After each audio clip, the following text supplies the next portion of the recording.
It's the MythWits, a geek pop culture web series, broadcast live for video and audio podcasts.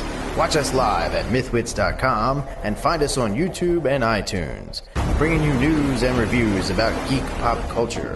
We have comedy skits, play nerd-tastic games, and provide extensive on-location con coverage.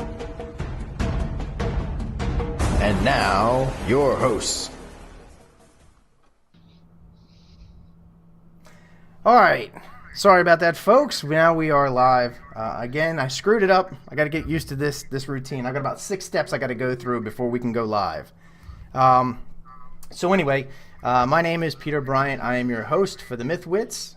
Joining me tonight are my co-hosts, Michael Kafis. They look like such strong hands. Don't they? Our news anchor, Brian Olvera. Hey guys, how's it going? Adrian Perez is off tonight. He may join us later. He's having some major internet issues. But fortunately, we have a great guest tonight, Mr. James Carpio. Good evening, Internet. Hello. Should I wave my hands like Mike? I don't know, like jazz hands? There you go.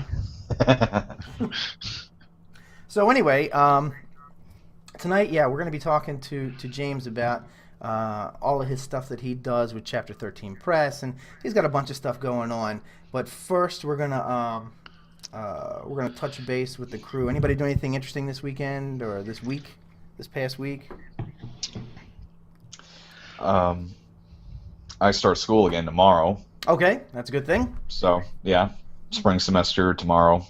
Right, and then Yep. And then so Brian's going to be a sleepy boy on our shows. You have any Monday classes? Yeah, but it's like really early in the day, so it won't really bother me.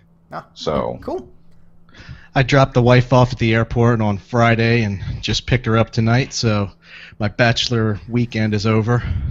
Yeah, Mike actually came up and hung out with me a little bit today, and we did some video work. As a matter of fact, one of the videos we worked on today is going to go on the show tonight. So, Brian, what do you got for us in the news this week? all right, Okay, so any of you guys remember Jane Fonda's Barbarella? Oh yeah. Oh yeah, definitely. So apparently, they've been kind of wanting to redo Barbarella for very obvious reasons. The scale mail bikini was obviously one of them.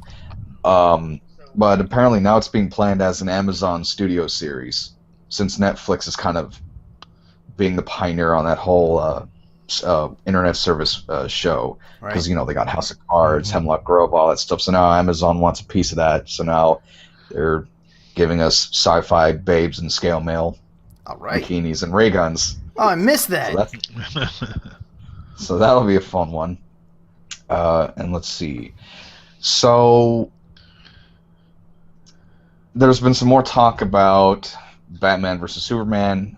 First of all, it got pushed to 2016 because of, some complications. And obviously, since this is a big project that everyone has been talking about, and then the supposed rumor that the Justice League movie is being filmed side by side with this movie, this is just kind of interesting for that. And then, of course, another friend of Ben's saw The Suit.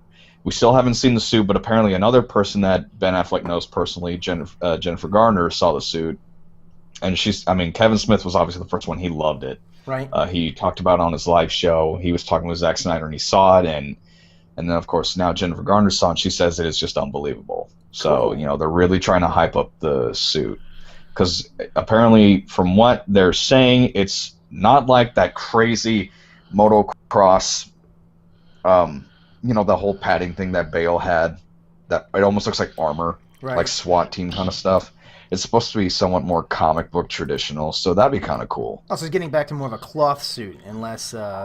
That's what I'm hearing. Like, they're not supposed to spill much detail about the suit, but there's just been some talk about it. It's not supposed to be as crazy garbed up as Bale's last suit was. Oh, good.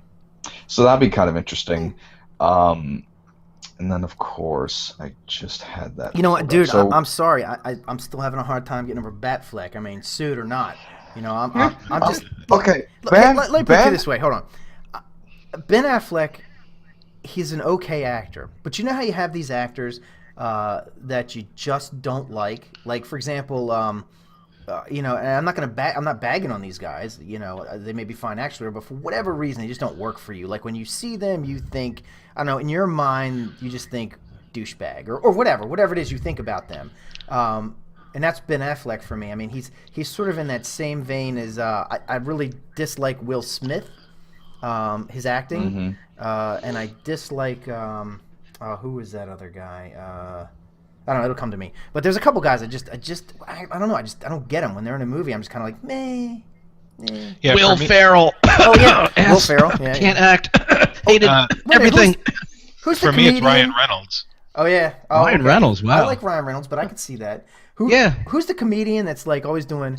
Dane Cook. Ooh, I hate Dane Cook. I mean, like with a bloody passion. I cannot. you mean the spokesman for MySpace? Oh, I can't stand watching him. Yeah. I mean, Well, like, it's okay. He's kind of out right now, so you're okay. well, I know. I'm just saying. It's just like those people. And mind you, like for example, like I don't like Tom Cruise personally, right? Like, I mean, I don't know him personally, but like I don't like him as a person or as an actor. I'm just saying, outside of movies, when I'm seeing him in interviews and stuff like that, I think he's a goofball. I don't really care for him, but he makes good movies, and I do like the movies he's in. Right. But anyway, I'm sorry. Go ahead. I went on a tirade. No. That's fine. I mean, Soapbox out. box out.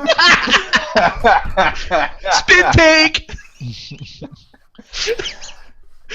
So speaking of Batman, there's going to be another animated Batman movie coming out, courtesy of DC and Warner Brothers, and it's Son of Batman. It was from the I'm trying to remember who was the author of the book. Hold on, no, not Frank Miller. Grant Morrison. I heard myself. Sorry. Oh my God. Sorry, voices. folks. The voices.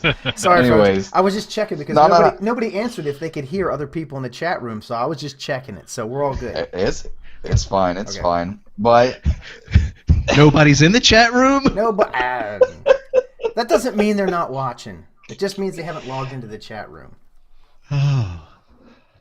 anyways, so I dug into this a little bit more. So it was based on the book that Grant Morrison and Andy Kubert did, Son of Batman. And it's cool because Did you say Kubert? I'm sorry, all I can think of. Sorry, go ahead. The little orange puffball with legs and the honker. Sorry. For our younger viewers, he's in Wreck-It Ralph. Kubert, potato, tomato. Anyways. Sorry. The Kubert report. The Kubert report. Oh my God! Funny thing, since you mentioned him, you know that Peabody and Sherman movie that's coming out, right? Oh boy. No. Yeah, I saw the thing for it. I haven't seen. You know, Stephen Colbert is in it. Oh God, really? I gotta listen to this show to find out what the hell's going on in the world. Jesus. Hey, Mike, you should watch the MythWits.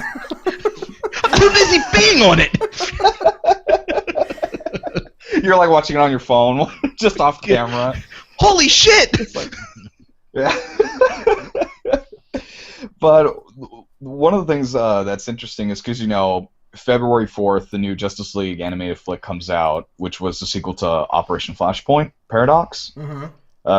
I gotta say, Jay Olivia is doing a really kick-ass job directing these animated flicks, because obviously he worked on Dark Knight Returns, which was animated recently, and now Justice League War, and now we're getting Son of Batman, and I think it's cool because it's revolving around Batman, and then the Robin Damian, who is the Robin that was trained by Talia and Ra's al Ghul, and then what's cool is what I loved about that book was the final antagonist is Deathstroke, so we're gonna see Deathstroke in an animated flick besides Teen Titans.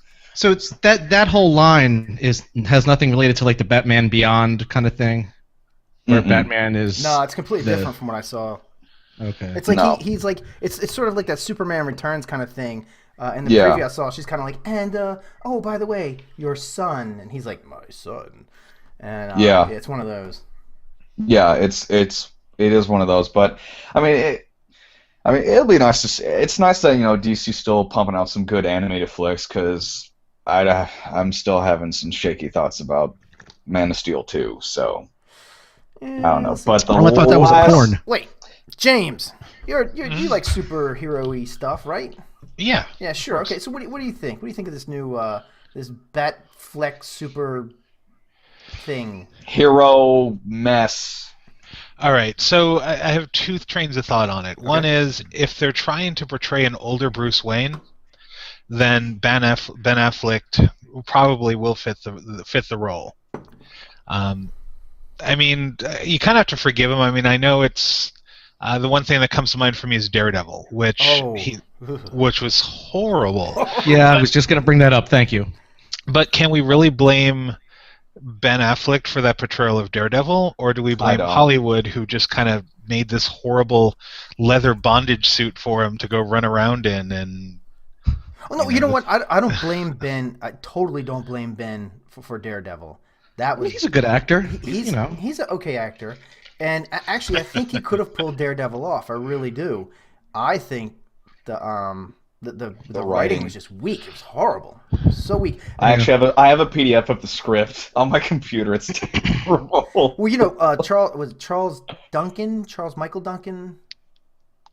Michael Duncan. Michael Clark Duncan. Sorry, yeah. sorry, Clark Duncan. my bad. Michael Clark Duncan. I thought that was awesome that they had him as a Kingpin. Some people were saying, "Oh, you can't make the Kingpin black." I was like, "Why not? He was great." Yeah, right? No, I thought it was perfect.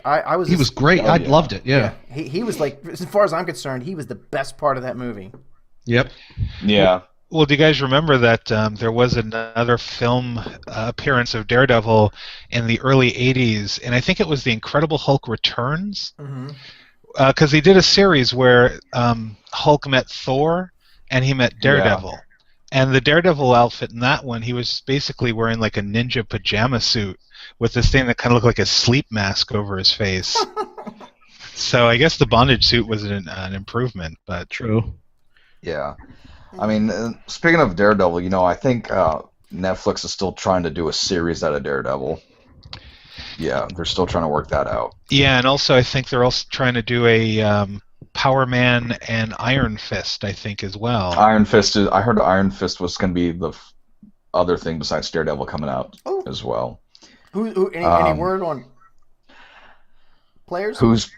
None so far. They're writing it right now. And speaking of writing, J.J. Abrams finally said that the screenplay and the script for Episode 7 is done.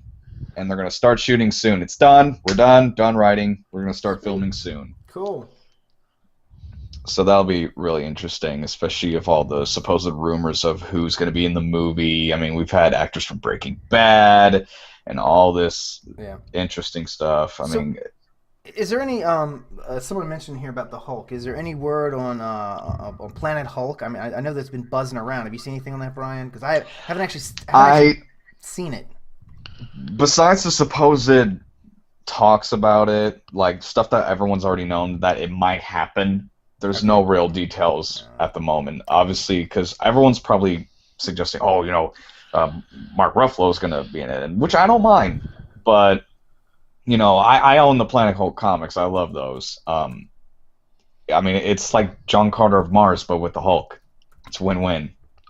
But we'll see how it goes. I mean, then of course, regarding other stuff, NBC chairman started to talk about the Constantine TV show a little bit. Started talking about the tone. Giving the tone for the whole series. I don't see that coming off well on network television. I don't know, but we got David S. Goyer writing it, so. David S. Goyer.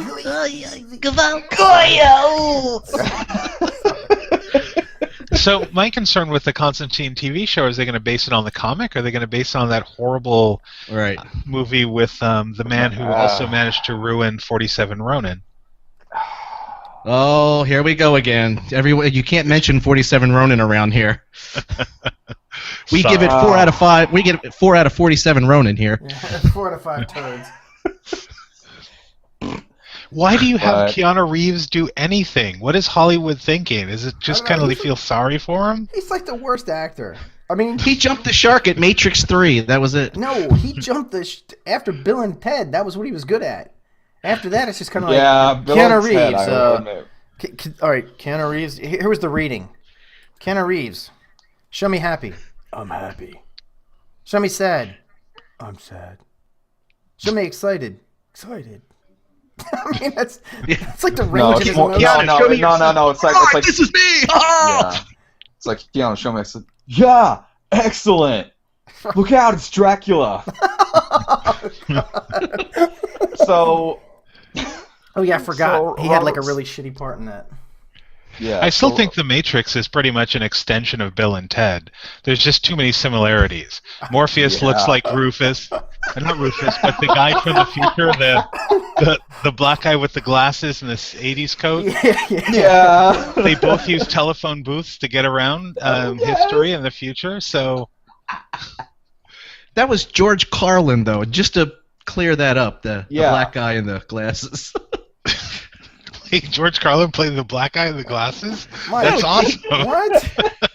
What a great character actor. Mike. Rufus was George Carlin. Who was the black guy? It wasn't George Carlin.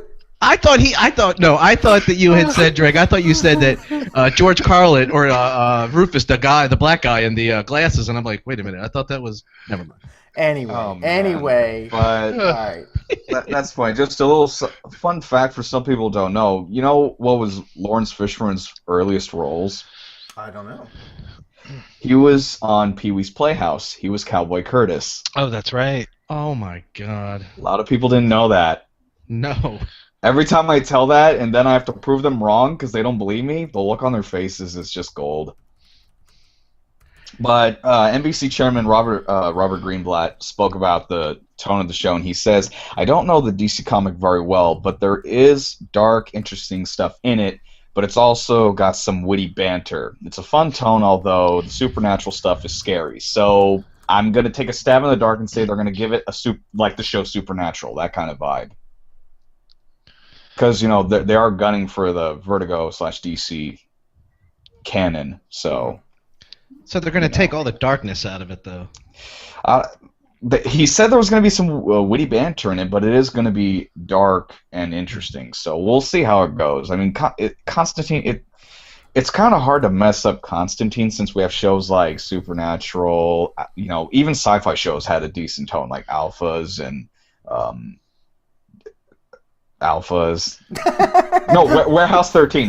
Warehouse 13 had some Alphas, and there was that show. Warehouse Alphas. 13. Well, Warehouse 13 did have some interesting elements, but I actually got to watch their new show Helix.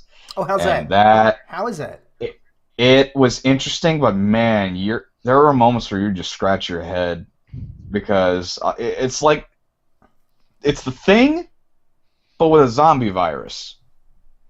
Some kind of rabies on steroids kind of virus. There's just some weird stuff because there was a scene when they had this corpse who was infected for a long time. It was in a bye bag, and as soon as they unzip it, just black goop falls out of the bag, and there's just bones. Can't go wrong with black goop and bones. But yeah, that's two great tastes that go great together. Look like, hey Brian, what does it look like? Come on now. Oh shit. Look like Jello pudding. It looks like pudding pops. The made out of bones. So when he unzipped the bag, he was like,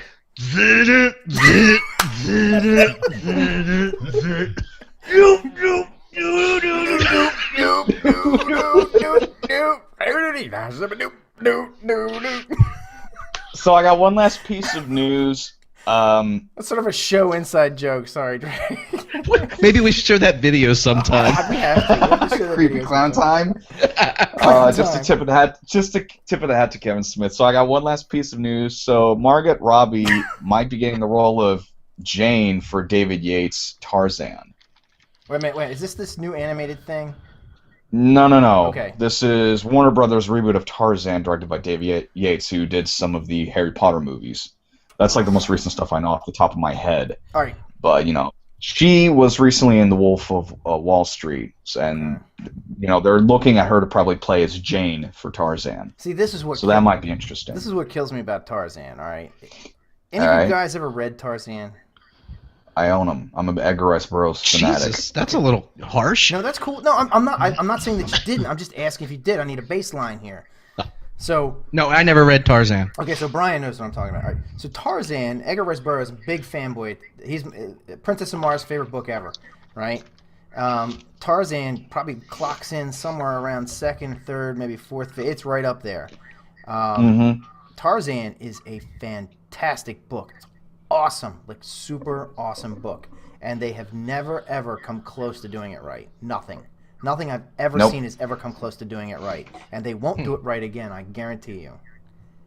Because the problem is that Burroughs writes from a 1914 state of mind, right? That's when he wrote, I think that's about the time he wrote Tarzan. So it's very masculine. It's very, hold on, wait.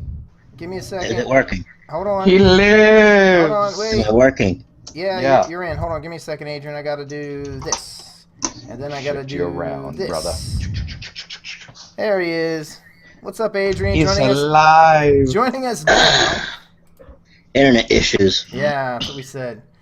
All right, so Adrian, you'll just have to catch up. So we're talking about Tarzan.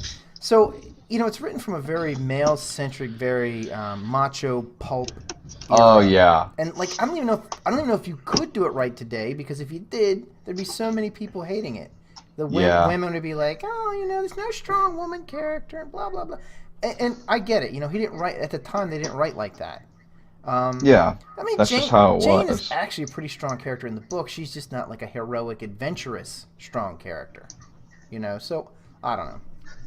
So Blix, if you really want to read something mind-blowing that has Tarzan in it, Philip Jose Farmer's The Feast of Souls, which basically places Tarzan and Doc Savage, or Lord Greystoke and Doc Savage, as actual relatives or cousins of some sort. Okay. And speaking about really crazy machismo in that, I believe, if I remember correctly, it's been years since I've read the book, there was a masturbation scene. I'm in. Yeah. Right hand or left? Philip Jose Farmer has a very interesting take on a lot of the pulp characters, and some of it's just deranged. But Feast of Souls, I believe the book is. So Mike would love that. I'll have to check it out. Check it out. Maybe me and Mike can read it together. I mean, I'll read it to you, Mike, and then he reads down. For a bedtime story. Make him read it for a bedtime. Since we were talking about Edgar Rice Burroughs' work, I mean, when it came to doing his stuff read it justice, to Adrian. Hey, baby, I'm gonna read you a little story. Only in that voice. I'll listen. I'll wrap your tiny fingers around it. Sorry, go ahead. So wrong. I'm going to hell. So, I'm surprised Chris Hansen doesn't knock on your door, dude. It's a bullet train to hell, I'm telling you. I'm on a ticket. Got a first class ticket to hell. Anyways, I mean, no, it's cool. I mean, when you look at his work, I mean, especially when it comes to classic literature that was written easily 50 plus years ago, you can't really do these things justice because they were written during that time. Right. Philosophy, everything was different back then. Right. Like, easiest example, one of the reasons we will not get a good Lovecraft movie is because Lovecraft was a racist bastard. He didn't show it in public. He didn't show it in public, but man, I own his anthology. I've never seen the use of the word nigger in so much passage. It's really insane. Wait, no. I've never read him before. I mean, everybody, H.P. Lovecraft and everything. Really? Yeah.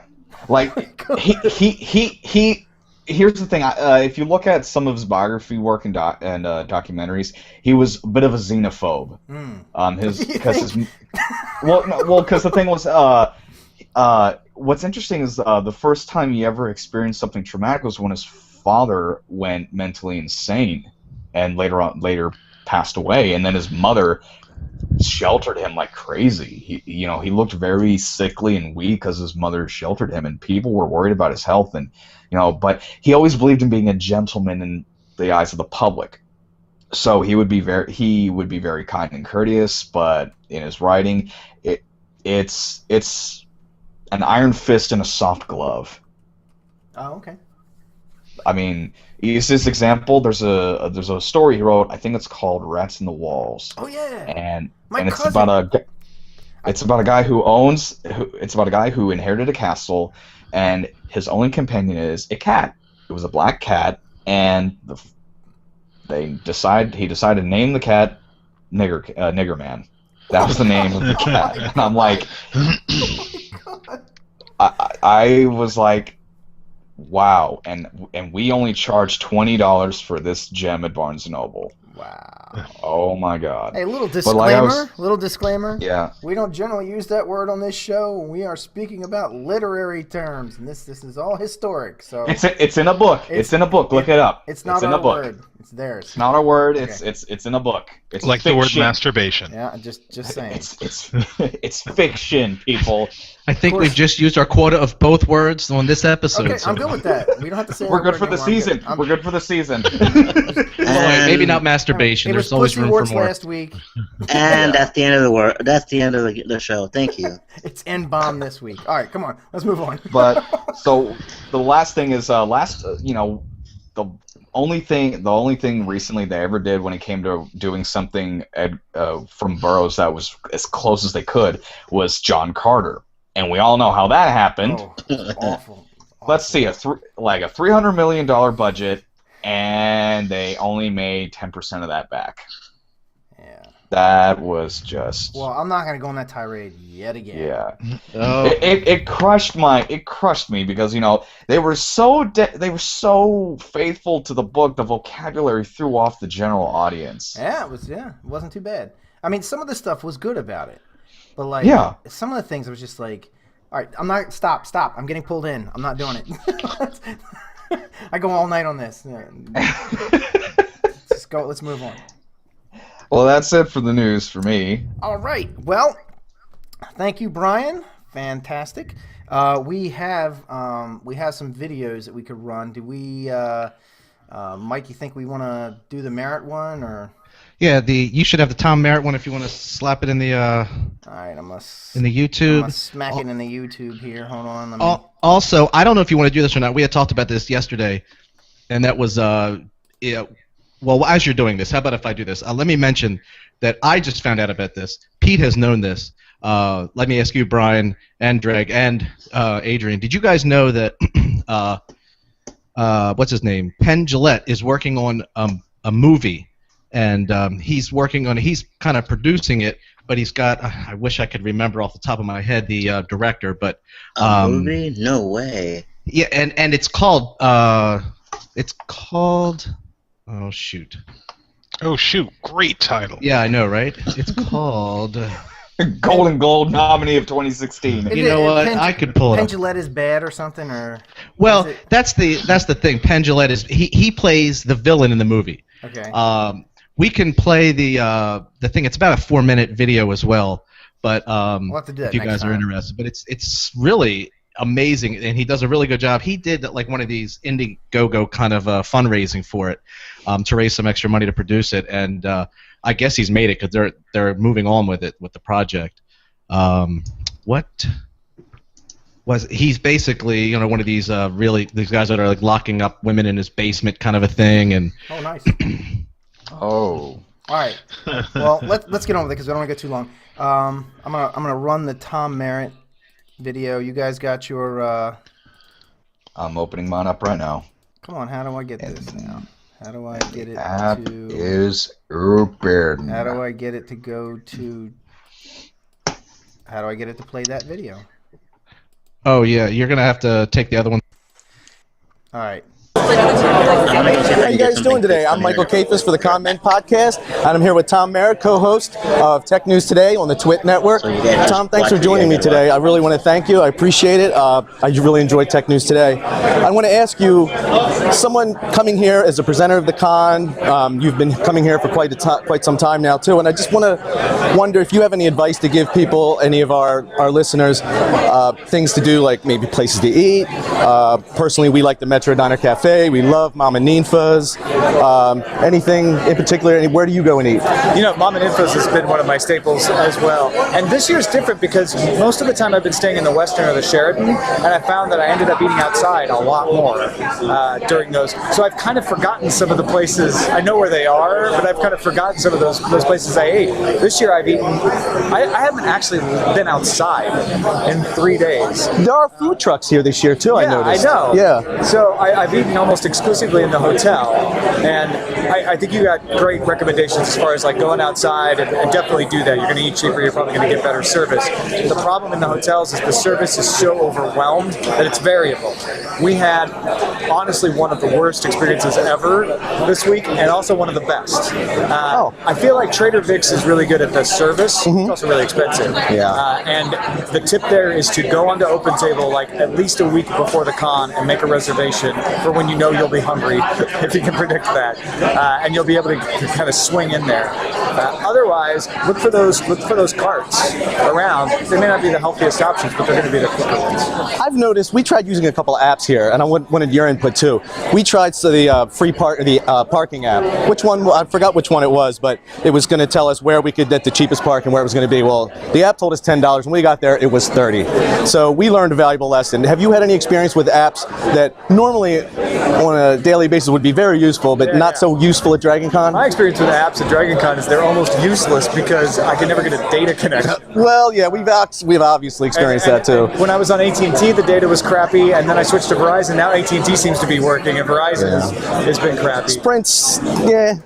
So I really haven't used apps at all. I always carry that paper schedule with me as a backup, and I just kind of ask around. That's the beauty of Dragon Con is people are so nice and friendly. You can almost always find the right answer asking a couple people. Where does Tom Merritt like to go when he's at Dragon Con? My panels.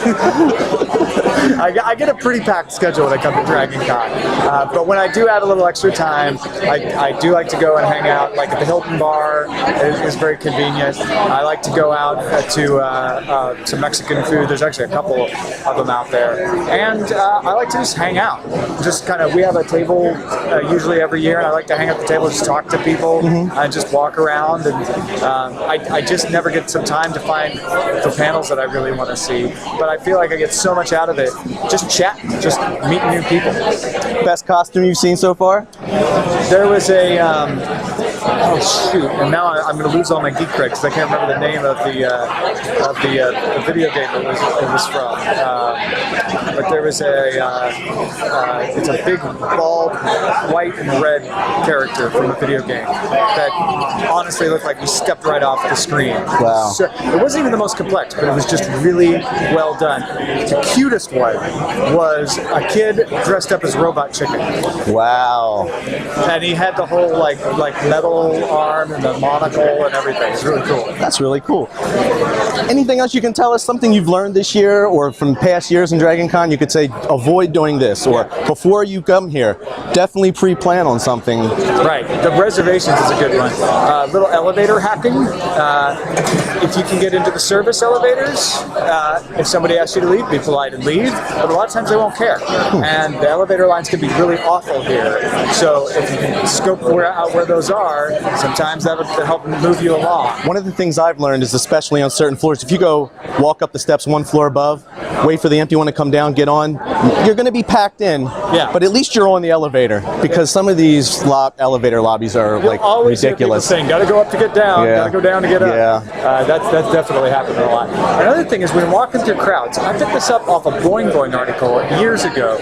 Look down at feet and walk to the open space, and you will just cut through crowds like a warm knife through butter.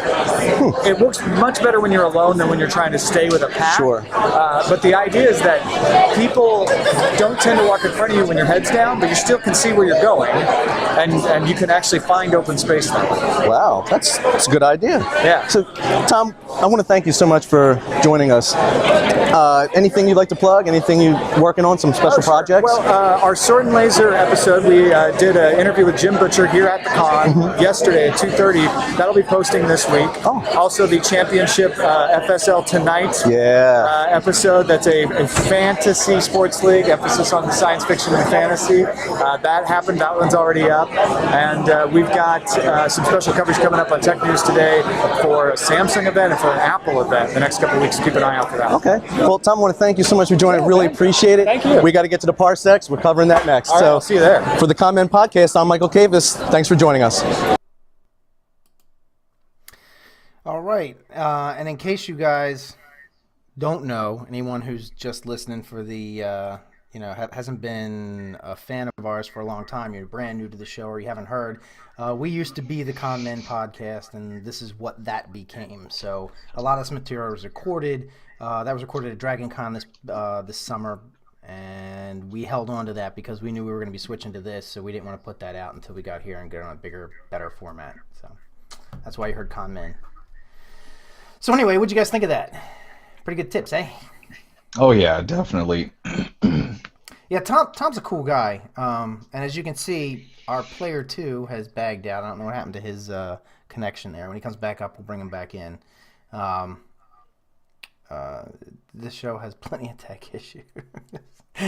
So anyway, so Tom Merritt's one of the Tech TV guys, if you didn't know, if you've never met him. Now, he's not, I don't think he's on his show anymore. I think he left Tech TV to go do something else. And if Mike were here, I'd ask him because he knows. But yeah, he's a pretty decent guy, and he was nice to give us some interview. So I guess let's move on to Dreg. The whole reason we brought you on, Dreg. Let's talk about James Carpio. Dreg is his nickname, by the way, in case you don't know. Let's talk to James Carpio about Chapter 13 Press and all the cool and neat stuff that James does. Oh, James, hold on. We can't hear you. How is that? There we go. Hey, what's up, right. James? Welcome to the show. All right. No, so let's talk about Chapter 13 Press. All right. Well, Chapter 13 Press started back in around the late 90s, actually. A group of my friends and I out in San Francisco, California, with some grandiose idea of publishing our own RPGs. Nothing really kind of hit fruition, though, until probably around 2005, actually, when I met you, Peter, and Jason Libby, and you guys helped me put together my first RPG, published RPG, Pulp Era. After that, I met up with Ben Morgan, who's been my art director and almost like business partner, pretty much. We put out a game called Spooky Beans a couple of years ago, and actually a couple of days ago, I'm very excited to say that the proof of the hardcover of Tales from the Fallen Empire just finally came in. Hey, wait a minute. I got that. Hold on. All right. There it is, everybody. All right, they can see the same thing. They can see it. Okay. It's its own graphic here. All right. So I'm very excited about that. We did a Kickstarter. I'm very nervous. This is my second Kickstarter. Okay. The first one kind of fizzled and burned out. This one just this one honestly just kept going and going, and we were able to make enough money to get all the artists we wanted, to get all the people to do the editing, and eventually just put out a really good product. So I'm very excited. We've done really well just in the PDF sales alone, and once I fulfill the Kickstarter backers, we'll be getting copies out through Indie Press Revolution, probably through our website, and I don't know, however else I can pitch the book at conventions and so on and so forth. Right. Cool. So why don't you tell us a little bit about Tales of the Fallen Empire. What is that exactly? Tales of the Fallen Empire is kind of my my tribute to a couple of things. So honestly, what really inspired this book is an old Roger Corman movie from the mid '80s called *A Sword and the Sorceress* with oh God, I can't think of his name. David Carradine. There we go. It's David Carradine. And this movie was just kind of really poorly done, really cheap budget, but for some reason I could watch that movie repeatedly over and over again. And it was one of those things, even before I became a publisher, when I was playing D&D games, I would always add little bits of that movie into my campaigns wherever I could, just because to me that was kind of how I saw sword and sorcery. So lo and behold, when D&D 4th edition came out, I wrote up something on a blog. Actually, it wasn't even a blog. It was like Blogspot or whatever it was. And I wrote up a mini campaign setting based on the movie for 4E. And years went by. This is like 2008. And then in 2010, I was kind of going, wow, I did all this writing, and now suddenly maybe I should actually put it into a book format. Right. So going back and forth and to and fro and wherever, and just trying to get information. Obviously, I couldn't do anything I didn't want to do anything for D&D or 4E for it. And just around that time, Joe Goodman made the announcement about Dungeon Crawl Classics. I got to see some of the early stuff, some of the early playtest stuff, and I was going, oh my god, this system is amazing. So I think it was the release of that and just the inspiration to actually put this very long blogspot post into an actual campaign world is pretty much how the book came to be. Cool. And I have a copy of it, by the way, because I backed James's Kickstarter, of course. Yay, and thank you. I got the PDF already. I'm waiting for my hard copy, and you're gonna bring that to TotalCon for me, right? Yep. Okay, cool. So I got the PDF already, and I looked at it, and it is really cool, really nice. The artwork is really, I don't know. It's the artwork's really great. Don't get me wrong. That pause wasn't because it wasn't good. That pause was because I was trying to figure out.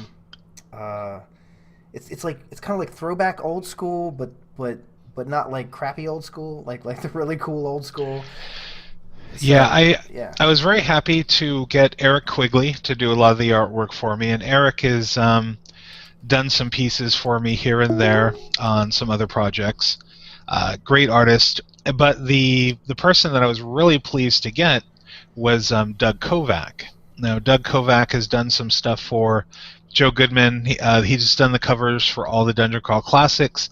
But what really kind of drew me to Doug is when he draws dungeons, he does these 3D from the top down dungeon layouts that just impressed the hell out of me when I first saw it. Mm-hmm. And again, when I was going through my wish list of people who I wanted on this project, Doug was top of the list. But I was very happy. I also got Michael Curtis, who is he's wrote Stonehell Dungeon. He's done a lot of stuff for Joe Goodman for the Dungeon Crawl Classics RPG. Mm-hmm. An amazing writer, and just honestly just very pleased with the outcome. Also, one more person I want to give a shout out to is Chris Lights, who has also done some work for the Conan RPG. Okay. So, and he wrote the What is Sword and Sorcery piece for the Game Master section, which is really amazing because he just put the whole genre into perspective. Oh, cool, nice. Yeah, I mean, Sword and Sorcery really isn't about elves and dwarves. I mean, you could kind of put it into that, but that more falls onto the Tolkien realm of things. Right. When I think of Sword and Sorcery, I'm thinking Robert E. Howard. Yeah. Who actually, going back to our discussion of Lovecraft, was in Lovecraft's writer circle. Sure, right. I mean, all that stuff that Conan fought were all Cthulhu monsters. You think pretty about much. It, yeah. But Robert E. Howard's probably, and Michael Moorcock is another person who's done an amazing amount of work with Sword and Sorcery, the Elric Saga, and Corum and Castle Brass and all that stuff is just, again, just amazing source material and inspirational material. Yeah, I mean, to work off of. I love me some Tolkien, right? But when it comes to when I think of like Sword and Sorcery, like you were saying, I prefer the more Howard, Sword and Sorcery, and Moorcock's good too. His was a little fan. Moorcock it's good, but his stuff was a little out there. I mean, I don't know what kind of peyote he was eating when he was writing it, but some of that Elric stuff is just craziness. It reflects the time it was written, and it's Elric in a lot of ways is almost like an acid trip to read. Yeah. It's just a lot of amazing stuff. But this was also, besides my tribute to Sword and Sorcery, was also kind of my entry into the OSR, or the old school Renaissance thing that's going on right now with RPGs, which, to kind of give a brief definition of it, is OSR is the idea that a lot of the older games and a lot of the mechanics are still pretty solid, and to design newer games using that old school mentality. Right. So... But one of the announcements I'll make, actually, first announcement here is that... Woo! Wait a minute, live! Well, I have one more OSR piece that I'm putting out. Right. And I'm going to actually two. There's a piece for Lamentations of the Flame Princess that is way overdue. Okay. Actually based in this project. And then I'm working on a module that was written for Frank Menser for Icon 30, which is called Children of Friend. But once those are done, I'm kind of taking a step back from the old school Renaissance stuff and moving forward with going back to my indie roots, as it were. Okay. So I don't want to talk about it too much, but I had a really good conversation, an email conversation with Vince Baker, who's done Apocalypse World, Dogs in the Vineyard, so on and so forth. And I will probably be doing something that's 1930s pulp related. There's a big shock. Okay, yeah. Using the Apocalypse World engine. Right. So that is kind of next on my radar of things putting together, or at least preparing for. So, Drake, you're a big steampunk fan, aren't you? To some degree, I like steampunk, but if you were to ask me, to rattle off sources, I mean, I've read The Difference Engine, which is an excellent book, but I like Gibson anyway, and I own a lot of RPGs that are steampunked, but I mean, I can't really refer to RPGs as kind of valid source material. It's usually just a mishmash of everyone else's stuff. But the genre, you like the steampunk. Oh genre. Yeah, no, definitely. What do you think of like a I don't know, like a superhero steampunk type setting, like a steampunk Iron Man? You think that'd be cool? That would be pretty badass.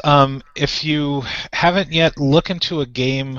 Wow, I know it was written for. Actually, they wrote it for 3 different systems. Caribus Club. Mm-hmm. Caribus Club was actually a Victorian superhero game. Oh, okay. That has a very heavy steampunk overtone. Well, it's funny. It's funny you should say that because check this out. We got we talked to the who was it, Mike? Who did we talk to? We just kind of put it out there in the internet for some I guess expert testimony on whether something like a steampunk Iron Man, for instance, would be feasible. And okay, so we got a report. We got a video. So check this out. You're gonna go to you got your YouTube app plugged in, right? I can hold on. I had it up earlier. Okay. So all right. So let me just there it goes. All right. So hold on. We're gonna go to YouTube again, and so give me a second here. Let's go to YouTube, and we're gonna hold on. Is this it? Here it is. Hello everybody, Professor Libby here to talk about James Carpio's favorite subjects. The first one is steampunk. What is steampunk? Well, according to the Urban Dictionary, steampunk is a subgenre of speculative fiction usually set in an aristocratic Victorian or quasi-Victorian alternate history setting. It could be described by the slogan, "What the past would look like if the future had happened sooner." Or it's also defined as a lifestyle choice wherein the participants embrace deliberate anachronism, if I can't even pronounce it, quasi-anachronism, as seen in steampunk fiction, often characterized by modifying one's electronic gadgets to make them look a century out of date. The other word we will define tonight is pulp. Pulp is defined by the Urban Dictionary as movie, book, or other type of publication with lurid subject matter, totally drag, such as crime, often shocking subjects portrayed as non-shocking. Now, we know Dreg loves to have steampunk in his stuff, and he talks about it frequently. But, Mr. Carpio, there's a slight problem with Steam. It's called Steam Hazards. According to toolboxes.flexiblelearning.net, there are many Steam hazards to be had. Heat hazard, heat high pressure hazard, thermal expansion and contraction, wet steam hazard, and warm-up hazard. These hazards include burning skin contact when made contact with hot surfaces. Can you imagine Iron Man in a steam armor? Oh my god, Pepper Potts! My balls are stuck to the metal! I can't get it off! So, what type of injuries do you get from steam burns? Well, according to ehow.com, not an academic source, but for today we'll use it, there's embolisms. Upon the release of high-pressure steam jet in proximity to a human, the jet of superheated gas can penetrate through the pores of the skin, or through any type of existing cut or wound. This allows bubbles to enter the bloodstream. Oh, we know where this is going, which can travel to major organs, just as the brain, heart, or lungs. But you must have a brain in order for it to work. Oh!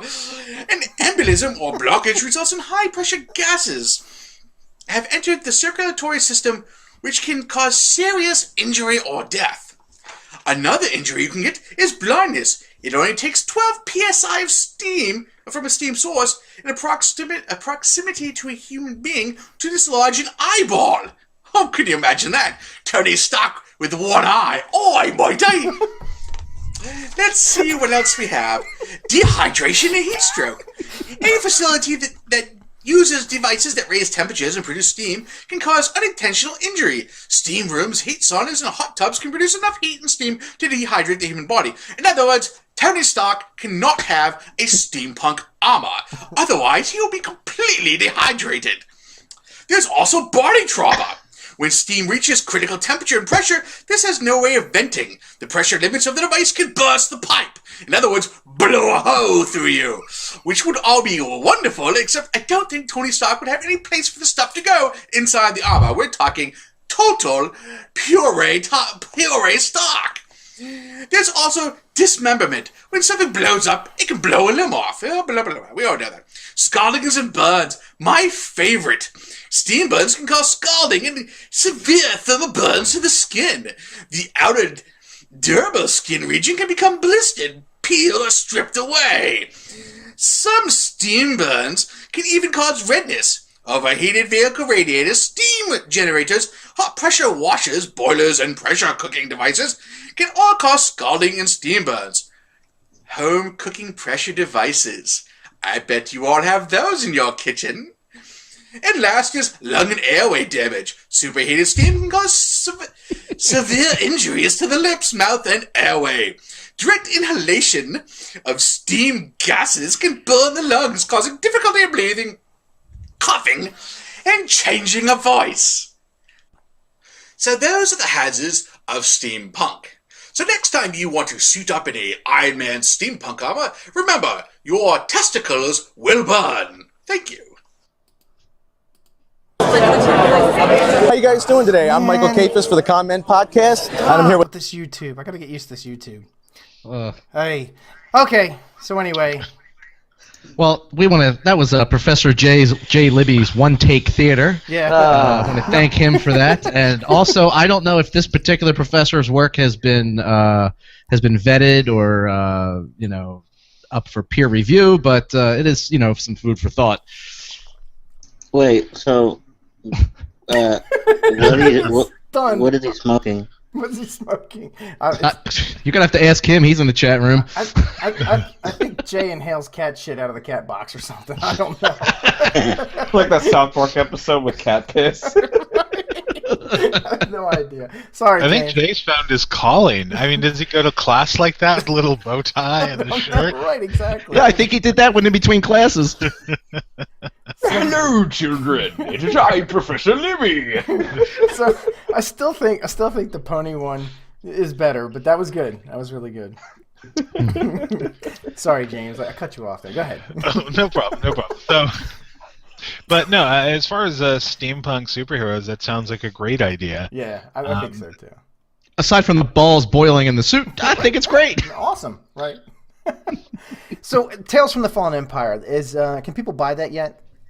They can get through PDF at DriveThruRPG or RPG Now, and probably looking into March, it should be available through, hopefully distributed through IPR at that point and the website. But it's just one of my things. I want to get the Kickstarter backers taken care of first. Absolutely. And then, and as I'm learning,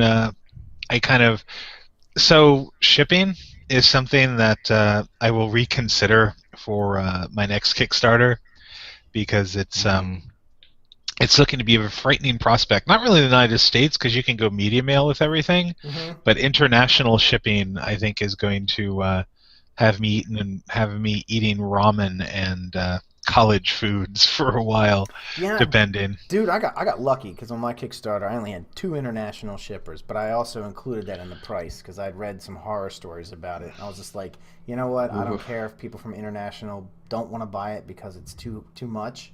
I was like, it's what it costs. I mean, that's what it costs to ship stuff international. Yep. So, but I'm gonna, I'll fulfill my promise, even if it has to come out of my own pocket. But lesson learned. Yeah. Some of the best lessons learned are the toughest, right? Oh yeah. So, let's talk about. So I think every guest we've had on here has been a Gygax guest, but James works on every issue of Gygax Magazine. So, we had Jay on last week. We had Ben on the week before. Both of them have articles in Gygax. But you're the man. I mean, well, you're not the man, but you're close. We're getting closer. We're working our way to the top. So, why don't you tell us a little bit about how you wound up in Gygax and what your role is? And we won't go too crazy with this because we've talked about this a couple times. So. Yeah, no. I guess the best way to put it is my involvement in Gygax was kind of a weird, I don't know if it's a mishap, but a good friend of mine, Jason Elliott, who actually is now on the West Coast, no longer on the East Coast, but we had made friends actually at Icon 30. Icon 30 seems to be a very monumental turning point for myself and my career, and as far as gaming goes. But so Jason was part of a podcast called Roll for Initiative for a while. And he came out to Icon to interview Frank Menser and play in a big celebrity game we did up there. And we became really good friends afterwards. And he kind of confided in me that the trademark for TSR had been let go by Wizards of the Coast, and that how he was planning on picking it up and maybe trying to reboot the company and so on and so forth.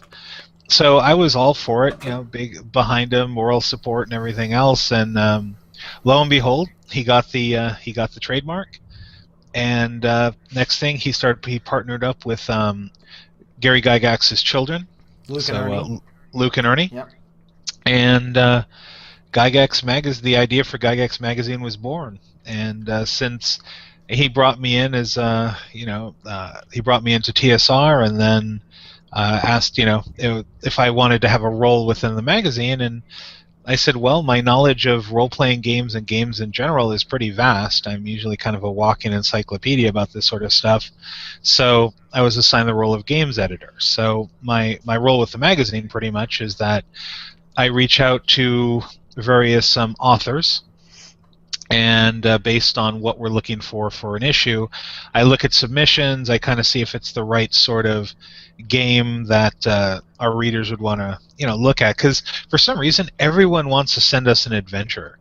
It's kind of like no one can write an article about anything. It always has to be some 3 million word article, or not article but adventure, that it looks like, it's like, dude, did you just read like Queen of the Spiders the night before? Because this is this looks like Yeah. So it's not even original stuff. That's it's original, but just not really original, right? Yeah. Now, granted, we've had some really good adventures. This past issue, we had Ernie Gygax do what's called the Hobby Shop Dungeon, which is going to be a full dungeon released by TSR probably in the next year or so. Luke Gygax in the previous issue. We've had... How did those guys get in there? No, I'm kidding. But we've also had adventures from Shane Ivey from... Oh, God, now I'm going to blank on... They put out Godlike. They put out wow, okay, Wild. Yeah, I'm just talking about a Godlike, yeah. Yeah, so Shane Ivey's done stuff for us. He did an amazing adventure for the One Ring for issue 2 that pretty much just blew everyone's mind. So it was a really good adventure. Cool. And Michael Curtis. But so right now my job is more or less to I look at adventures, but honestly that's not something we're pretty much pushing for because we have a lot of good talent who have been, wanting to write for us, and not to say that we wouldn't accept an adventure from someone who's not, a big name, but we kind of have to cycle through the big names before we can start getting to some of the smaller names. So right, that's like the guests on this show. We have to cycle through all our big names first. I'm kidding. Actually, I don't know if that was funny or an insult. Was it? It was meant to be funny. It was not an insult to Drake, but to maybe to our else. future guests. Right.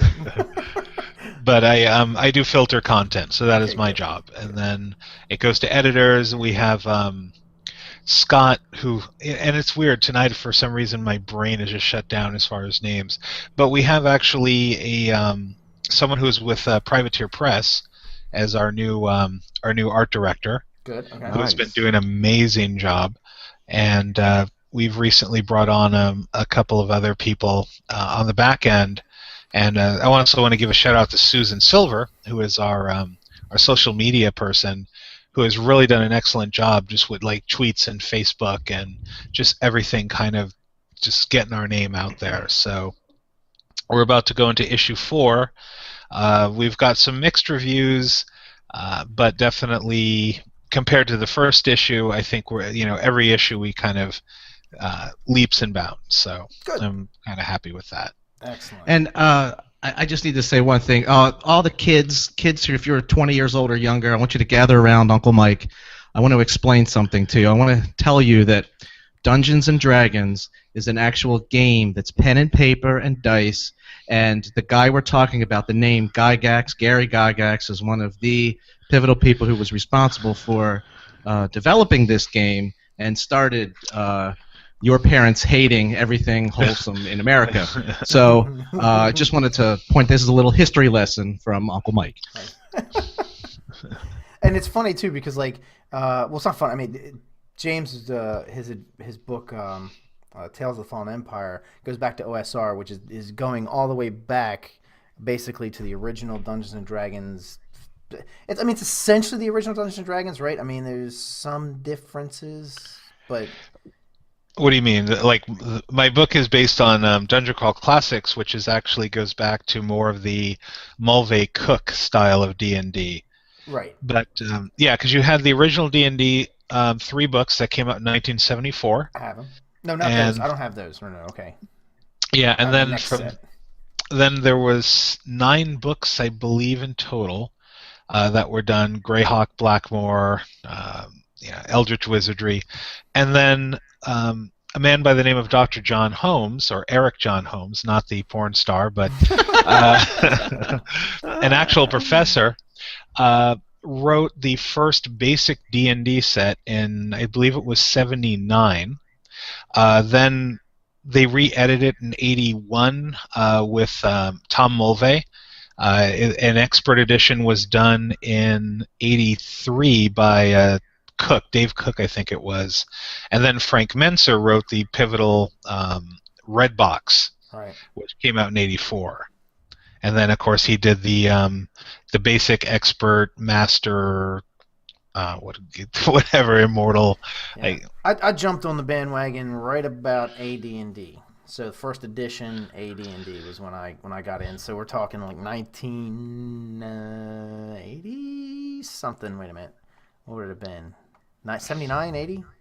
Yeah, it was. I think the first one, because the Monster Manual actually came out first, and that was originally supposed to be a Monster Manual for basic D&D, or the original D&D, and at that time AD&D was being pushed, so it was kind of rewritten. If you ever get a chance to look at the original Monster Manual, take a look at some of the entries, because some of them, while they have all the stats, sometimes the wording just doesn't jive from what the rest of the books have. But anyway, I'm a nerd when it comes to this sort of thing, so I could probably rattle on about D&D history. Hold on, wait. James, look, I'm reaching right behind me. Oh, easy. Everyone watch out. So is this the book you're talking about right here?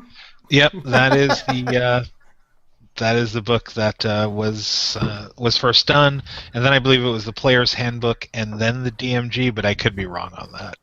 I have both of those too. But yeah, that's cool. If you really want to read some great historical stuff on D&D, Playing at the World by John Peterson, who actually has some articles in Gygax as well. It's an amazing read. It's very dry. It's like a textbook from hell, but but it's amazing. If you really want to see a really excellent factual historical evolution of games up until D&D and the influences, Playing at the World is something that it's amazing read. So cool. If you have the time, it's a good read. All right, so we've talked about this before, but where do we get Gygax Magazine?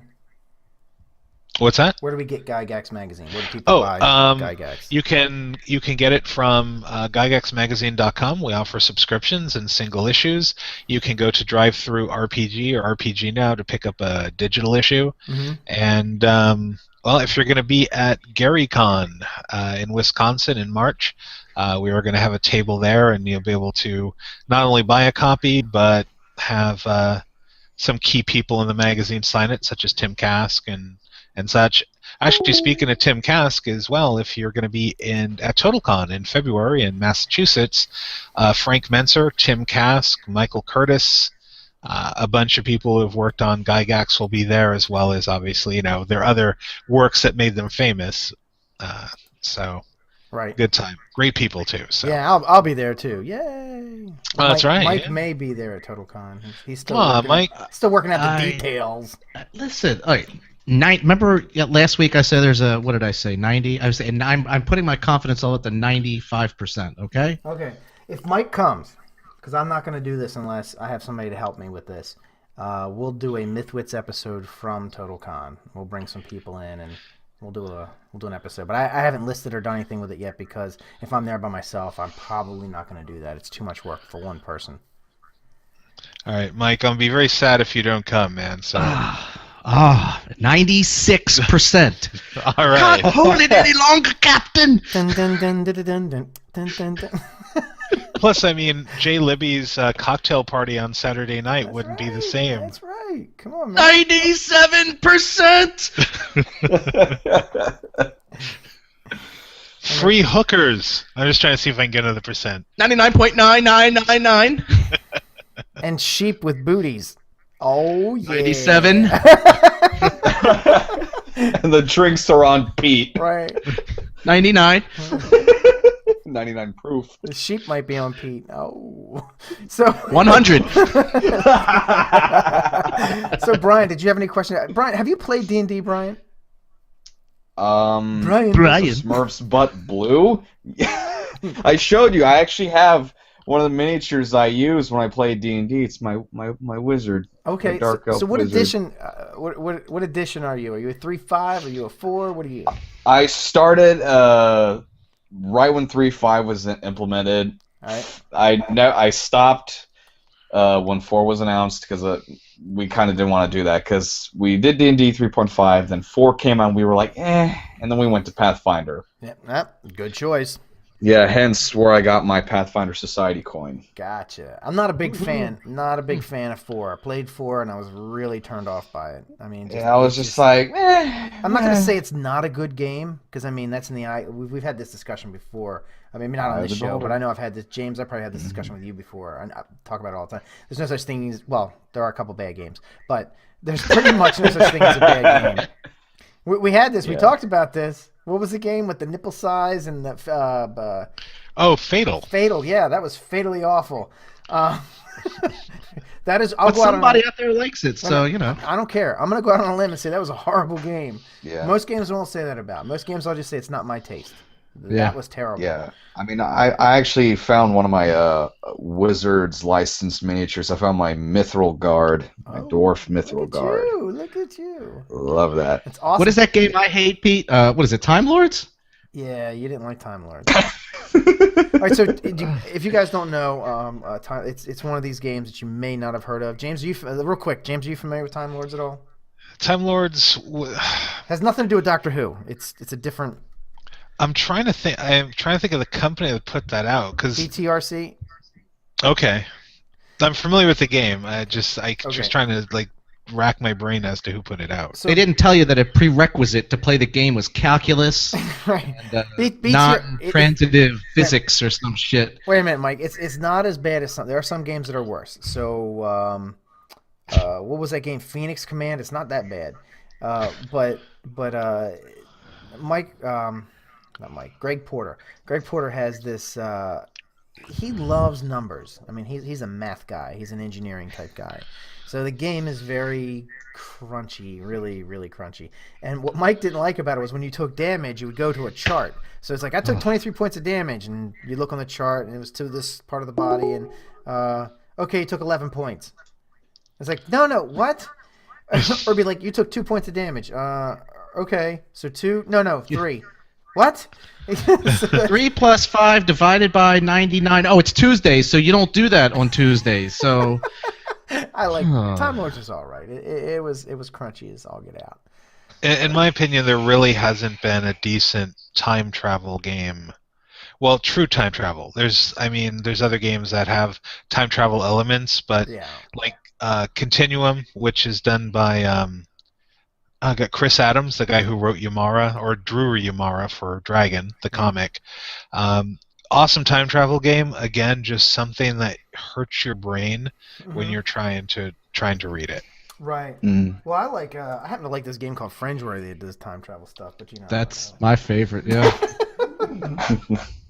Actually, that's all right. Everyone should hold on for the game for tonight because I've decided what we're doing is not exactly a game, but it's going to be a Q&A. So let's hold off on that for a sec.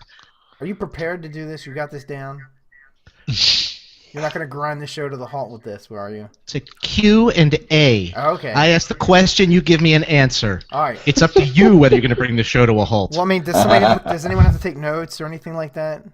Only me. Okay. And I got my pen. Got it. So I'm good. Good. You're good. Okay.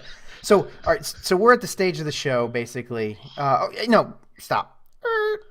Back up. Rewind. James, tell us where we can find Chapter13 Press and all your goodness. All right. Well, I can't even speak English anymore. Chapter13press.com is where you can find links to our games and what we're doing. Also, you can check out DriveThruRPG, which we have a lot of our stuff up there. And you can also check out Indie Press Revolution, who also carries our stuff and distributes.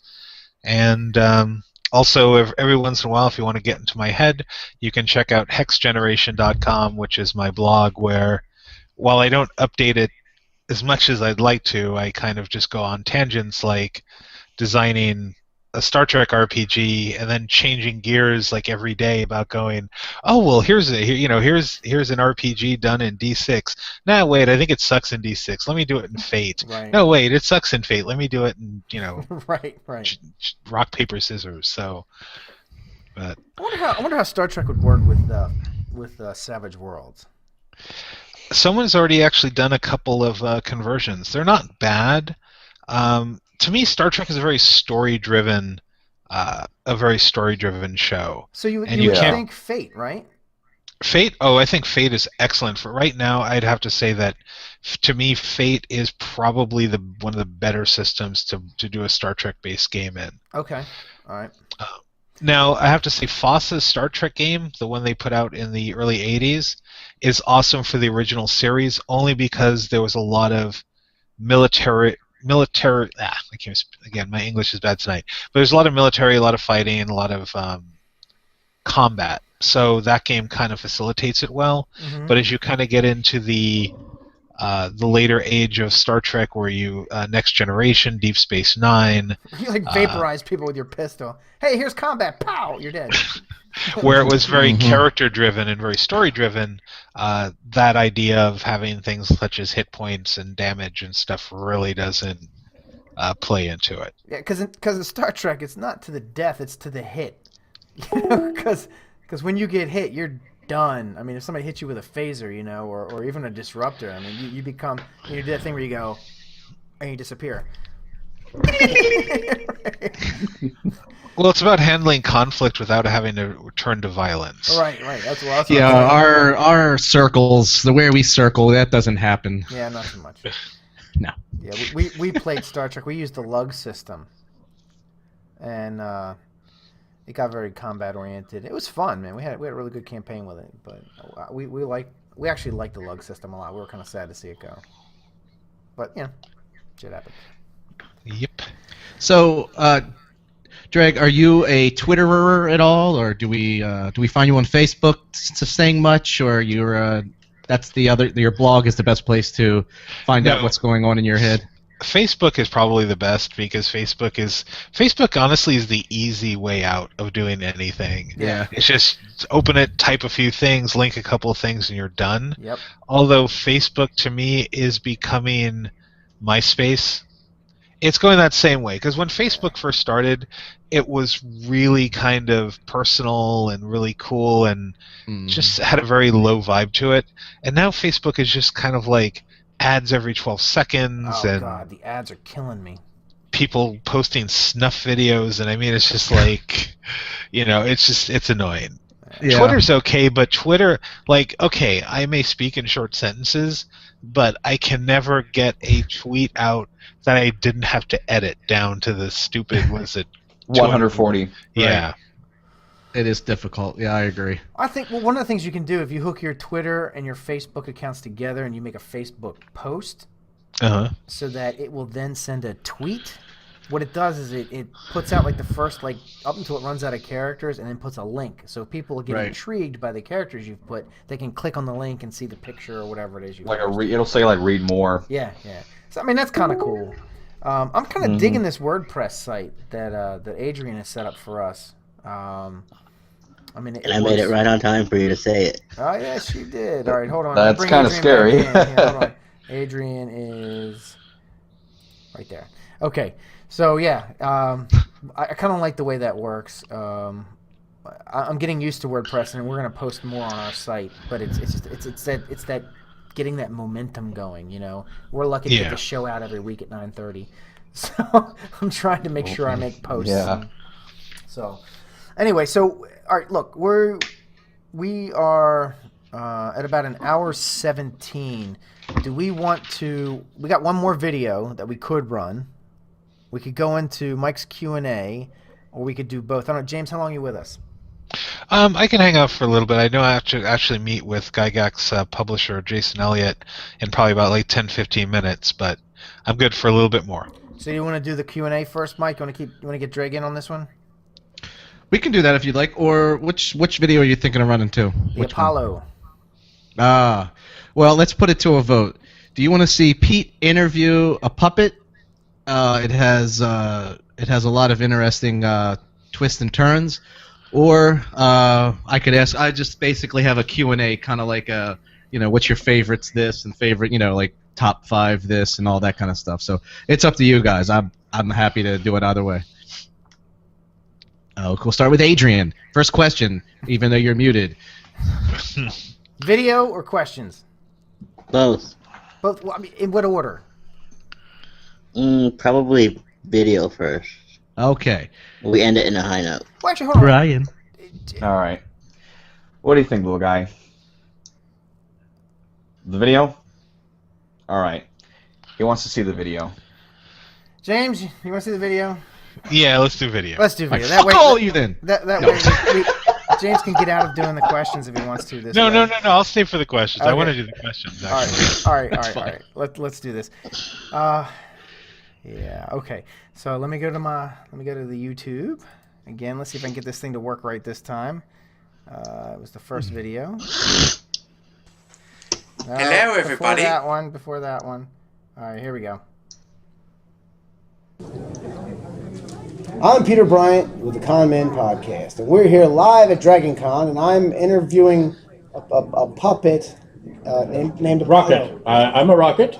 My name is Apollo. What happened? Who stopped it? I'm Peter Bryant with the Con Men Podcast, and we're here live at Dragon Con, and I'm interviewing a puppet named Rocket. I'm a rocket. My name is Apollo. I am currently working with Death by Puppets, although I am only slightly affiliated with them. No, you're not a rocket. Yes, I am. Can you fly? With the proper fuel and propulsion, get up, and I need a launch pad and some, small people. It's hard to find small people who can fit inside me. That sounds dirty, but it's not. Good. But you're clearly a puppet. You've got no. There's a ping pong cut in half with your eyes. No. No, that's silly. I am a rocket, and I talk about rockets. That's my thing. But you have like a plastic moon cheese head thing. It's not a cheese. No. That would be silly. Are you saying that my head is is some sort of koozie that's been painted gray? That's silly. That's kind of exactly what it. You got a little. There's a toy. That's satellite. That is a scale model of the lunar lander. It is in no way a micro machine. Right, because every rocket has a scale model on top. It's not very aerodynamic. The Saturn V, which is what I am, had a lunar lander within its command module, and I just chose to wear mine as a decorative item. Are your pupils felt? No. They look like felt. They're not felt. Glued onto ping pong balls. They're not. What? Are we? I was assuming that we were here to talk about rockets. Are we going to talk about rockets or not? No, they said they said puppet. Death by puppets. Right. Well, just I don't always. Do I go to do I go to? Do I go to McDonald's and complain that there isn't someone there named McDonald all the time? I mean, what kind of world do we live in? Where I can't just be a rocket, partially affiliated with Death by Puppets, and do my thing. Yes. But rockets don't talk. Well, puppets don't talk either. But do you not hear the words coming out of my mouth, boy? But there's a guy working. That is silly. there's a this no. All right, this interview is over. If I had a microphone on, I would throw it at this point. But I don't, so I'm just going to leave. Well, fortunately, we have a backup interview. New York Times best-selling author Stephen King. Stephen King, you're not. Sorry about that, but I'm not that Stephen King. My name is Stephen King, but I'm not. You're not Stephen. Yeah. Well, it's on my badge. Stephen King is on his badge. See? Are you affiliated with the puppet? Well, I'm his handler. Okay. He's a little high strung. But I work with we few of us formed a little puppet troupe called Death by Puppets, and we put out some video out every once a month. It's sometimes silly stuff, but we also do some skeptical or science-minded puppetry skits. In fact, we just published on Thursday. We published one called "Victim Blaming," which is a zombie talking about how if you don't want your brains eaten, you really shouldn't be going down the dark alleys. Right. And it actually got picked up by the Mary Sue yesterday, and also was published on Blaster today. So, which is the first widespread publicity we've gotten. That's excellent. But so we've been kind of working on that and building that up, and we've got we've even got a former Muppet performer who's helping us out. So like the Muppet Show. Yeah. Muppet, okay. Well, not Muppet Show. He worked on Muppets in Space. Okay. His name is Tom Stanley, and he's been helping us out a lot.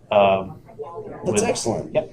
How many shows have you got? Because we were talking before, and I think you've been on for a while. You've got quite a few episodes up. Yeah, we've been about a year and a half, I think. Of course, we don't always publish. We've gotten better, but we didn't always publish on time at the beginning. No, not like this show. Yeah. but we've gotten a lot better about publishing on having a set schedule. We have shorter form stuff like the PSA, and we've also got some longer form things. And Apollo's done his own little rocket news, which he shot. I mean, we keep trying to get him better equipment, but he wants to keep shooting on this low res stuff. Where the rest we're trying to do, most of our stuff in HD, but then he sends us video. It's only this big, but we make the problem with rocket puppets. Yeah. Well, no hands makes it harder. So, have you done any outreach to schools, or are you getting any kind of feedback on that kind of stuff? We haven't really, and we're more. While we are happy with the younger audience, our stuff is. I mean, it's not. I wouldn't call it adult, but we don't always hold back with. Well, okay. The actual releases we do are pretty much family friendly, but we do occasionally release outtakes, which may have some language. Okay, right. Yeah. But no, I mean we're not catering to kids. We're kind of aiming a little bit above, maybe teen and higher. Okay. And up to adult. I think our stuff, is good. I think everyone will like it. Yeah, you showed me the zombie one, the zombie PSA that you did, and that was really good. That's definitely a tongue-in-cheek kind of thing for, I would say probably for like later high school adults, because they get it. It was actually pretty cool. Where can we find Death by Puppets? Well, there is deathbypuppets.com. We have our own. We also have a YouTube channel. Mm-hmm. Pretty sure it's .com. It's either .com or .org. It's the Googles. It's the Googles. But we do have a YouTube channel, so you can also search for us on YouTube, and we have a Tumblr, which actually may just be the website. I think it's just the Tumblr. Okay. But yeah, so we're out there, and if you look on Blaster today, you'll see us. So, and what was the where you got mentioned? Mary Sue? The Mary Sue, okay. And then Blaster pulled it from the Mary Sue. Oh, okay. Excellent. Okay. All right. Well, thanks a lot, Stephen. Yeah, thank you. It's good to have you on the show. Thanks. You're just a puppet, not a rocket. I can tell you I have had many hours of space flight. They might be in the last decade, or longer, because it's Saturn V. But, just because I have a mouth and can speak, which I can speak. I don't know where he gets off saying that rockets can't speak. I mean, come on. Do you not hear me speaking? It's not like I'm a hallucination that only he can hear. I mean, really, what kind of place is this? I need a drink. I think maybe a scotch or something.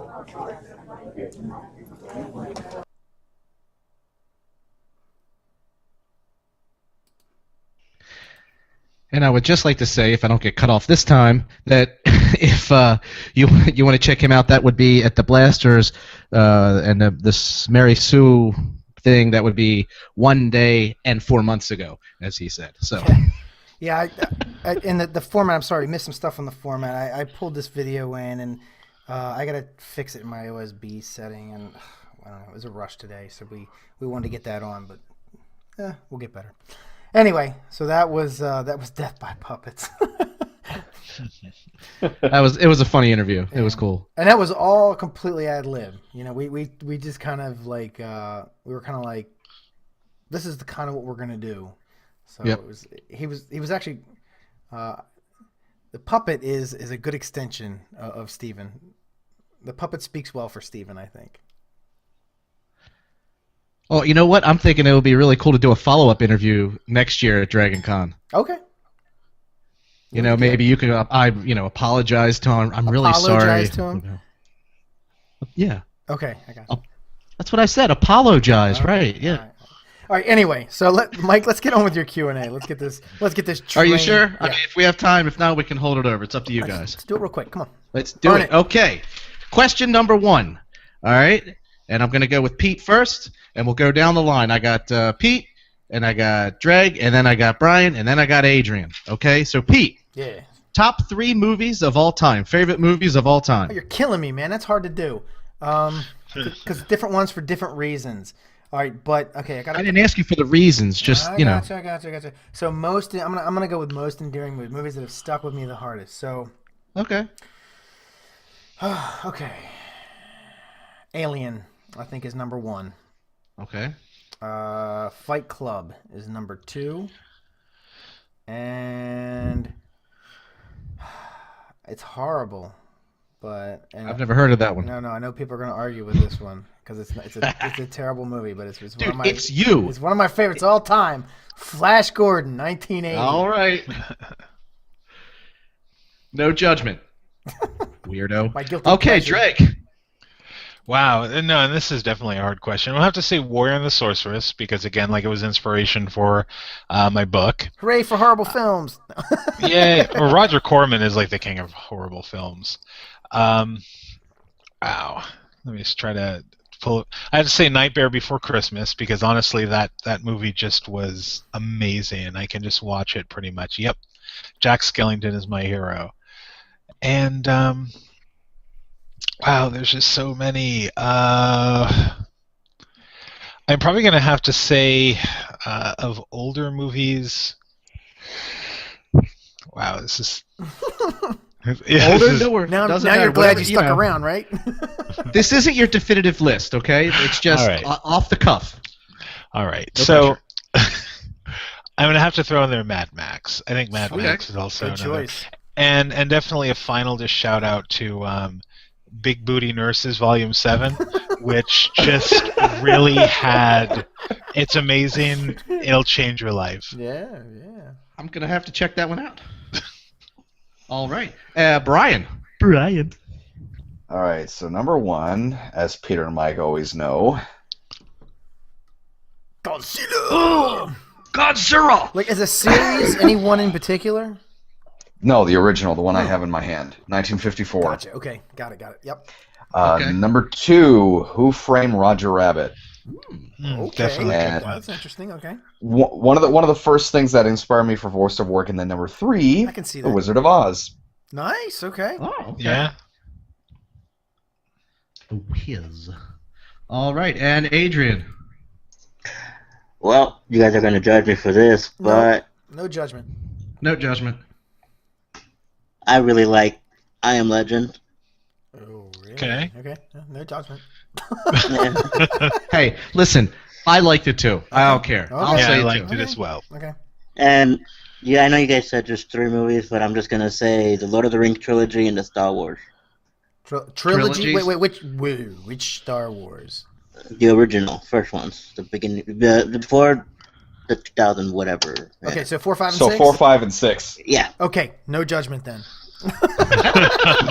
Because if you said 1, 2, and 3, I know where you live. run down there and push your wheelchair over. All right. Good luck. That's a... Okay. It's not bad. So I am going to skip, unless people feel it's just in the interest of time. I was going to do TV shows, but we'll do that so one I another win? time. Do I win? We'll do that one another time. You know what? Let me tell mine too. First, Nobody these cares. are in no particular order, but The Princess Bride, Ooh. Pulp Fiction, Yep. and The Good, the Bad, and the Ugly. Oh, Yes. very good. 3 good ones. Yeah. Yeah, a little eclectic. I want eclectic on No, that one. that's good. Pulp Fiction's fantastic. Okay, so let's go with the next group. We're going to do 3. I'm just doing 3 rounds. Okay, the second round is going to be, the question is, name 3 superpowers that you, if you could have, that you would take. Okay, God. 3 superpowers. This is like Balls in a Vice episode of the show. 3 superpowers. Okay, so I'm first again. I hear that was popular in Big Booty Nurses too. Yeah. Balls Oh, in the yeah. Vice. So, okay. The sequels. God, 3. Balls in the Vice, Volume 3. 3 superpowers. Holy moly. Wow. Do you need us to come back to you? Drake, are you ready? Yeah, I can go. Okay, Drake, you go ahead. First. You go first. All right. Well, I have to say that my favorite superhero does not have superpowers, aka Batman. If I were to have superpowers, though, it would most likely be flight, invulnerability, and probably invisibility. Okay. Those are all Now I'm good going to have ones? to ask you to define your invulnerability, because that was a pretty broad. I mean, are you talking about Wolverine? just No, yeah, he's not Wolverine like super invulnerable. healing No. factor, or are you talking about like I'm talking like more being of a- bulletproof. more of a Superman sort of a Yeah. thing? Uh-huh. Okay. Peter. All right. Okay. I got it. All right. I want the Wolverine regeneration because with that comes the longevity. I like that. It's not live forever, but it's live a really long time. So I kind of like the thought of that, especially staying young and healthy all that time. That's kind of cool. So I'm gonna go with the regeneration. I want super strength. I want to be really friggin' strong because it's just like it's fun to be strong. You can lift stuff up and smash stuff like the Hulk. I mean, I always when I watch the Hulk, I was just like, God, it would be so much fun to be that powerful and get all pissed off and then just go destroy shit. I mean, like You've pretty much described your personality anyway without the superhuman strength. Pretty much. I mean, it would just be like one giant jizz fest. Smash! Again, somebody's giving a shout out to Big Booty Nurses. Right. But anyway, okay. And then and reading minds. All right. I hate you, but there's a reason why we're best friends. Go ahead, Brian. Okay, so teleportation. That's a good one. Gravity manipulation. And flight. Flight. Okay. All right. Cool. Adrian. All right. So I don't know what it's called, but that one power that I could take other people's powers. Oh, like Rogue's power, absorption. Minus, yeah. And obviously, like, to live forever, like Wolverine. Whoa. Let's not live forever. Live forever? Do you want to live forever?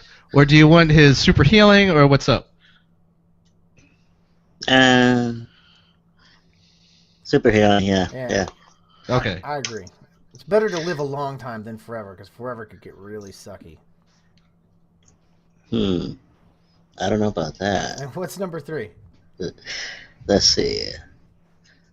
Probably to be a genius, like Batman. Okay, like super smart. Gotcha. Yeah. Cool. Not like I don't have that already, but it's okay. I did create the website. The website. Super internet skills. Remember when he had to leave earlier? He's like, I have to go fix the internet.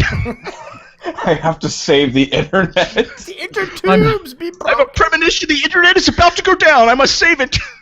Secretly, I am the internet police. Okay. All right, so for me, should have gone first. I wanted Wolverine's super healing. You can't have it. I'm sorry. Okay. I wanted the ability to read minds. Now, the only thing where we differed is that I wanted also to... What was it called? Hang on. Is it grow hair? Oh, wow. Believe me. Listen, first of all, Adrian, what I don't have in hair up here is all everywhere else. Right. Which I will spare you, as they did not do in Big Booty Nurses. Okay? He was a hairy bear. He was a scary bear. All right, and my third was what is the thing that Spider-Man has? The super, Sixth sense? danger sense. Yeah. Yeah. Okay, that's good. Oh, that's a good one.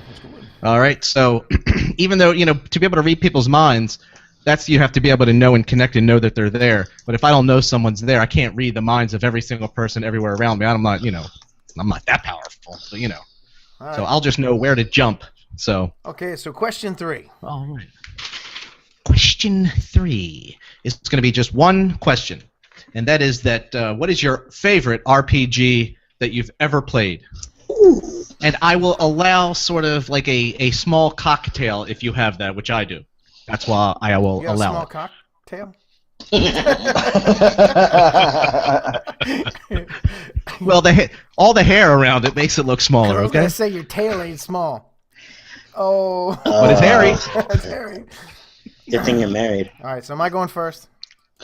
Yes, sir. Okay, so I'm gonna say I have to break this into two parts. Sorry, dude. Hold on. Can I go first this time so that if Sure, I'll go steal ahead, you yours go instead first. of Go you ahead, steal dude. mine? Go first. Go. Ladies Fine. first. Okay. Mine is going to be a cocktail of fringe-worthy with a cyberpunk main genre. So we're going to be cyberpunk characters traveling on the fringe paths. That's a good one. That's a good one.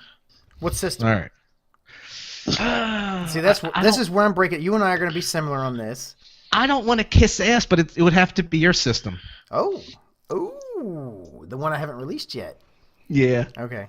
Shush. All right. Well, it's gonna seem self-serving if I go next. So, how about Drake? You are our games expert here.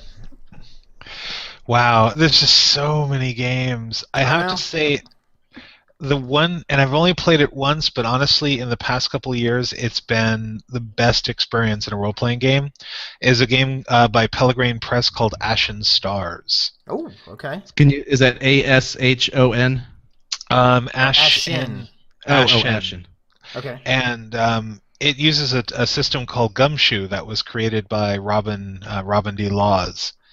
And it was just the most eloquent.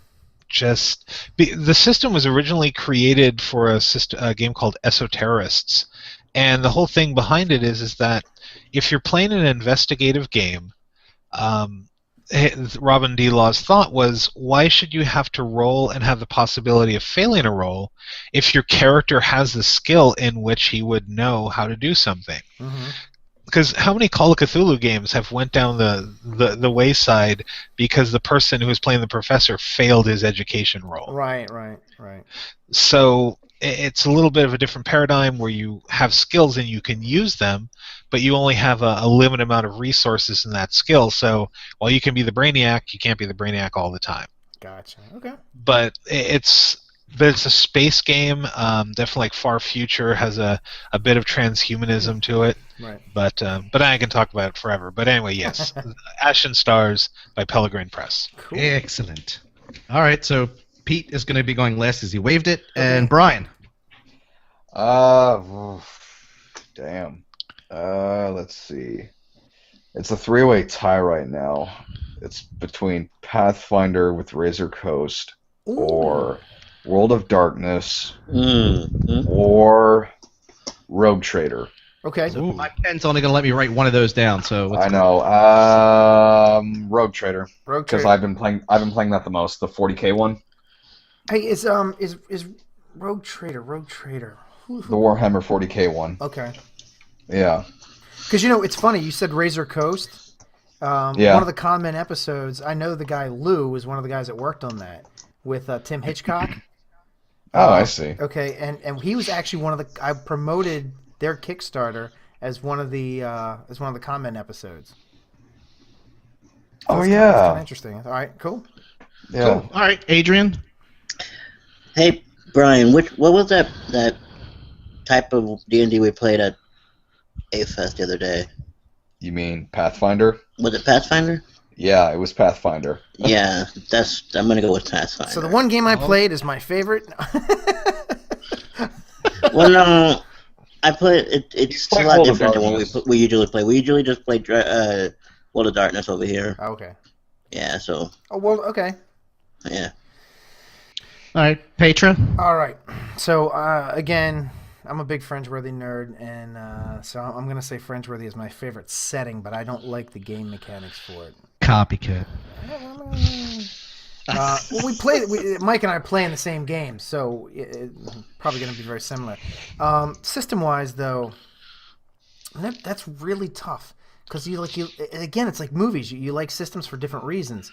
But I'm really jiving on. I really like in Savage Worlds right now. It's just a fun system to run in. It's very easy and it's very like action packed, and I like a good action packed adventure. That would have been my second pick, but I mean, to be honest with you, out of all the games we've ever played, I have liked yours, like the light version of yours, the best. Yeah, I wasn't gonna use mine because it's not published, so I'm not gonna go there. I mean, it will be, but it's just not yet. But I do like mine. I wouldn't have designed it if I didn't like it. So that's right. All right, so where did this get us, Mike? Did you put these together in some kind of like homoerotic way or something? And it's gonna say something terrible about us or something like that. Pizza Savage World Hulk smashing. No, alien from Fight Club. No. But well, I may have something like that for Dreg. Okay. Hello. Yeah, Dursa's booty, but no. So no, I don't. I'm just gonna put these in the show notes, and it's just kind of a thing that'll help people get to kind of know us all better. That's all. Ah, okay, right. Excellent. All right, so we're gonna wrap this up. Yep. All right. So this has been another great episode of the MythWits. James Carpio is our guest from Chapter13 Press. Thanks for joining us, James. You can find him at chapter13press.com. You can Google him. You find him at RPG Now, and he, we talked about Tales of the Fallen Empire, which is a Kickstarter, which he successfully launched, which is coming out in March. You said. Well, the book should be available for everybody in March. If you want it in PDF, it's available now. Oh yeah, look at that. The PDF looks great, so I'll give it my personal endorsement. It looks fantastic. Thank you. I haven't played it yet, but it looks good. And of course James works on for Gygax Magazine, which is an excellent magazine. I have the first episode or first issue. I gotta catch up because it's got Jay in the second one, it's got Ben in the third one. These guys are gonna beat me up if I don't buy their copies. And of course, friend of the show, Tim Kask, which we have a video of him coming up from Gen Con. It's awesome. We just haven't gotten to it yet. It's probably going to be a standalone video. We'll probably might show a snippet on this show, but it's like an hour long, so it's not going to be. It'll be like on our YouTube channel. Premiere footage. Right. So check the MythWits out on Facebook and Twitter and Instagram and MythWits.com to watch it live, and of course catch all the back episodes. If you're catching us on YouTube, you can catch us at MythWits.com as well. Catch us 9:30 Eastern Standard Time every Monday night. If people want to email us, where can they email us to give us some stuff to read online? MythWits@gmail.com. We will read your email because we haven't gotten one yet. So be the first to email us Be the first. and have it read online. And it doesn't matter if it says you suck or whatever. We'll read it. And if you watch the show live, make sure you chat in the chat room. We like to intermingle with the people in the chat room. So. Oh yeah, definitely. So that has been it. Thank you, James. Thank you, everybody. No problem. And we will talk to you all next time. These hands. Later. They look so strong. Such strong.